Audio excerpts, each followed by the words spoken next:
Okay, well let's look at question 3 and the example where we're going to use BPD in question 3. Okay, so we're told at an election 35% of 21 million voters favoured the red party. Can the binomial distribution be applied? Okay, we can have a discussion about that in class. If 7 voters were selected at random, what is the probability that exactly 3 voters favoured the red party? Okay, so the first instance here, or it asks us for an exact for a single event. Okay, when the case when only 3 voters favoured the red party. Okay, so again we'll do both. How do we do both of those? Okay, so let's go into our run map and let's just type out what we're going to put in here first. Okay, so firstly we have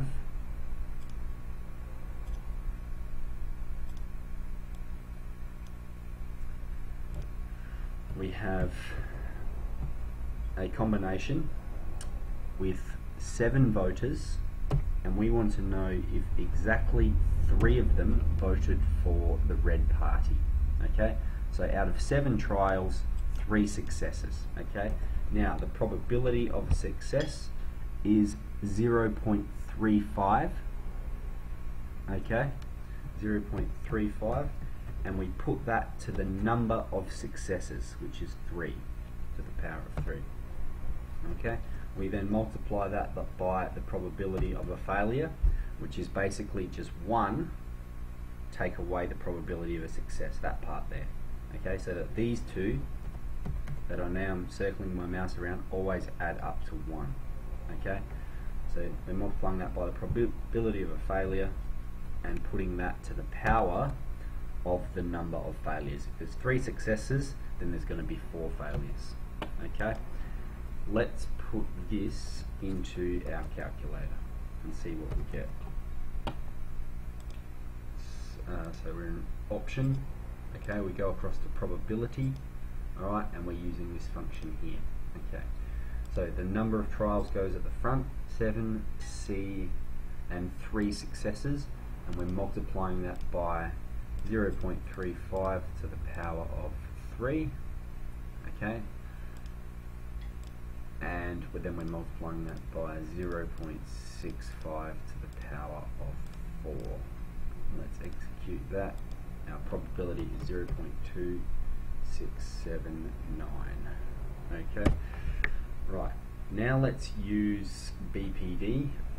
Okay, so the other way that we could do that is if we go to the main menu in statistics, distribution, and we're using a binomial distribution, BPD, because it's a single event. Okay, we're only calculating a single event. Alright, so once again the data is variable.